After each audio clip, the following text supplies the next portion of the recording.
Nasdem dan PKS Demokrat ingin menang dengan figur Anies ini, maka didukung oleh kelompok umat Islam. Nah, ini persoalannya ya kan, kita menginginkan 2045 betul-betul Indonesia itu mampu menjadi Indonesia Emas, 100 tahun Indonesia Merdeka. Kita visinya ke sana. Bagaimana Trisakti Bung Karno betul-betul bisa diwujudkan. Sedangkan kami ini kan bertiga kan berjuang untuk perubahan dan perbaikan. Sehingga kami mesti hitung benar gitu loh. Kami kan ingin menang. Kami bertiga ini ingin menang, bukan hanya ingin bersama. Macam-macam kepentingannya, macam-macam. Itulah kalau kita terjebak kepada kepentingan sesaat dan pragmatis. Kalau kita kepentingannya jangka panjang.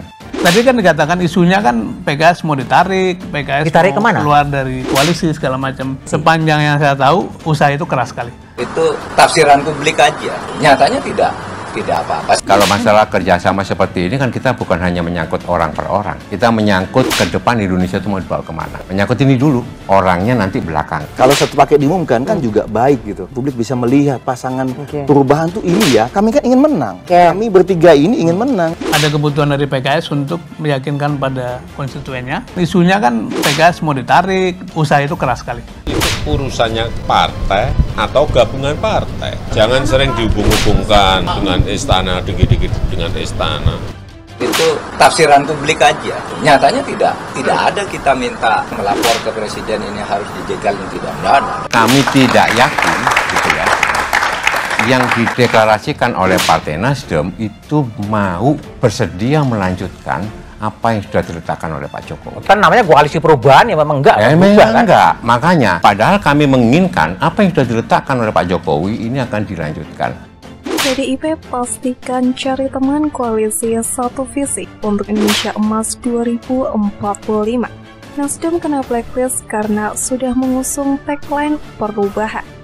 Memang nama koalisi perubahan itu belum menunjukkan sepenuhnya esensi perubahan apa yang mau diusung. Ada semacam kegalauan dari beberapa elit partai pendukung Mas Anies. Kami kan ingin menang. Kami bertiga ini ingin menang. Saya kira kita memahami itu dari yang tidak ingin koalisi itu terbentuk lah. Oh ada? Itu tafsiran publik aja. Nyatanya tidak apa-apa.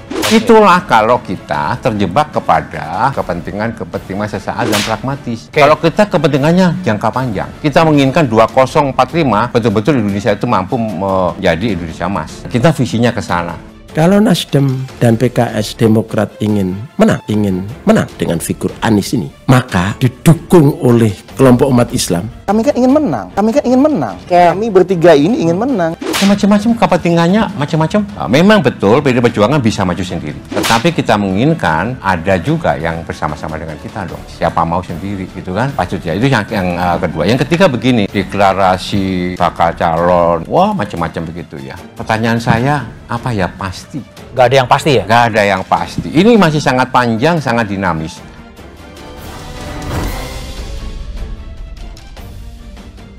Ketua DPP Partai Demokrasi Indonesia Perjuangan Jarod Saiful Hidayat mengaku pihaknya tidak yakin Anies Baswedan sebagai calon presiden yang diusung oleh Koalisi Perubahan bersedia melanjutkan yang telah dilakukan oleh Presiden Joko Widodo.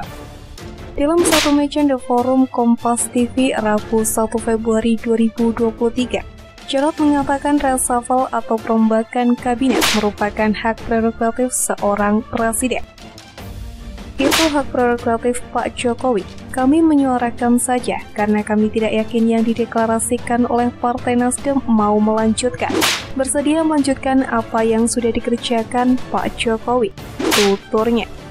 Padahal lanjut Jarod pihaknya ingin agar apa yang sudah dilakukan oleh Jokowi saat ini dilanjutkan. Ia menuturkan pada prinsipnya PDI Perjuangan sama dengan Partai Nasdem dan partai pendukung pemerintahan lainnya, yakni mengawal dan mengamankan pemerintahan Presiden Joko Widodo sampai 2024. Tapi bagi PDI Perjuangan tidak cukup hanya sampai di situ, melainkan juga bagaimana memastikan bahwa program-program Presiden Jokowi dilanjutkan oleh siapapun yang menjadi presidennya. Karena Oktober Partai Nasdem sudah mendeklar, akhirnya kita bertanya-tanya dong. Pak Jokowi berkali-kali ngomong bahwa kita itu sebaiknya tidak gerusa-gerusu untuk mencalonkan. Tidak cepat-cepatlah ditimbangkan dengan baik. Lanjutnya, Ia mengaku bisa memahami jika Presiden Jokowi menginginkan semua menteri dalam kabinet fokus menyelesaikan tugas mereka tanpa ada tarik-menarik dengan pencapresan. Tentunya PDIP dalam menentukan teman koalisi tidak sembarangan. Dalam hal ini Jarod memastikan koalisi yang bergabung dalam PDIP nantinya mesti memperhatikan bagaimana Indonesia ke depan, meneruskan visi misi Presiden Joko Widodo dan anggota tim 8 Koalisi Perubahan. Sudirman Said terus curiga dengan jekal-menjekal Koalisi Perubahan yang mengusung Anies Baswedan. Yang dipikirkan hanya bagaimana meraih kekuasaan, bukan bagaimana Indonesia di masa depan. Belum lama ini anggota tim 8 Koalisi Perubahan Sudirman Said memang mengeklaim adanya usaha keras dari pihak-pihak tertentu untuk menarik Partai Keadilan Sejahtera atau PKS keluar dari Koalisi Perubahan. Awalnya Sudirman menjelaskan alasan PKS mendeklarasikan pengusung Anies Baswedan sebagai calon presiden. Menurutnya ada kebutuhan dari PKS untuk meyakinkan konstituennya bahwa mereka tetap konsisten di jalurnya. Ada kebutuhan dari PKS untuk meyakinkan pada konstituennya bahwa dalam track, ujarnya. Kedua pendukung PKS juga mungkin akan melebar. Orang-orang yang berkehendak mendukung Pak Anies menunggu kapan PKS akan mendeklarasikan, ujarnya. Pendeklarasian Anies Baswedan sebagai capres tersebut, lanjut Sudirman, dilakukan setelah ia ke Istanbul menemui sejumlah pimpinan PKS yang sedang menjalankan tugas di sana. Karena kebetulan para pemimpin yang memutuskan itu sedang dalam tugas dan mungkin akan dilanjutkan dengan umroh yang cukup lama.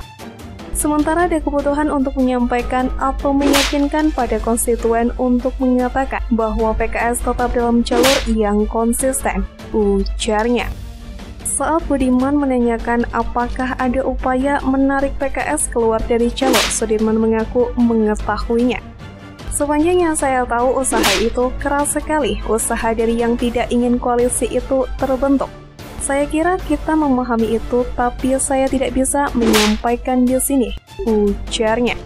Berdasarkan sejumlah pertimbangan tersebut, lanjut Sudirman, dirasa perlu dan urgent untuk mendeklarasikan Anies Baswedan, agar konstituen PKS dan pendukung Anies merasa nyaman dan tenang. Dengan begitu, spekulasi bisa berkurang menurutnya.